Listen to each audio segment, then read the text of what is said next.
Okay, in our last tutorial we created this swept surface using one profile curve and one guide curve. We also applied a spine to make sure that the profile curve stays oriented the way that we want it to all the way across this sweep.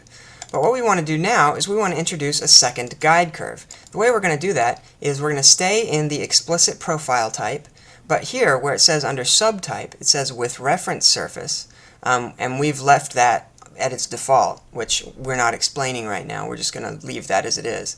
But instead of a reference surface, we're going to do with two guide curves. So it's going to ask me for a profile, but it's going to keep the one I already had, actually. It's going to ask me for a guide curve. It's going to keep the one I already had. And it's going to ask me for a second guide curve. This time I'm going to click on this guide curve and make sure that the correct spine is connected. Anchoring type. That's odd. There we go. Huh. That makes sense. So I just chose an anchor point. The anchor point could probably be anywhere along these curves, and it would probably work. Oh, I see what it's doing. Do you understand? I wasn't familiar with anchor point. It must be a new feature. So basically, what it's doing is it's using this anchor point as the reference for where it's going to start its sweep from. So in this case, I chose this vertex and it started the sweep from this curve, but began at the guide here. And I could do the same thing with this one. I could say that, there we go. Now that's interesting. I'm not going to try, I think I understand what that's doing. I'm not going to try to explain why it's doing that. But to clear that selection, you usually just right-click something and say Clear Selection. But it looks like it's going to make us give it at least one anchor point. So I'm just going to choose this one and click OK. So we now have a swept surface with, two guide curves.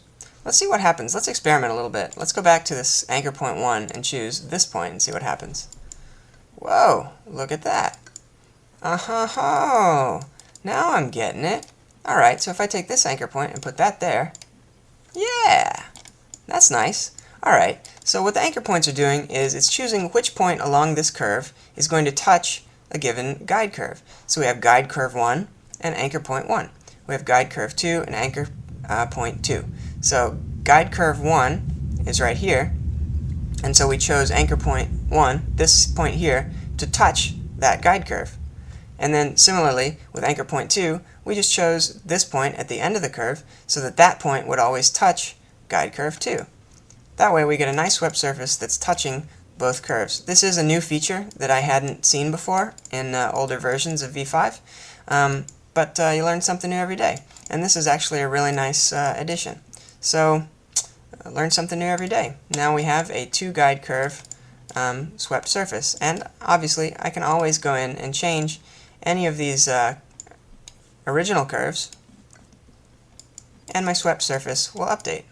One thing about my visualization in CATIA is that if I right-click on an object and click Reframe On, that's kind of like Zoom Fit, basically. It's a really dumb... they translate everything from French into English, and a lot of stuff gets lost in the translation. Basically, Reframe On is like Zoom Fit. So, anyway, now we have that kind of sweep, and we'll move on to the next part of the sweep tool in the next tutorial. So play with that.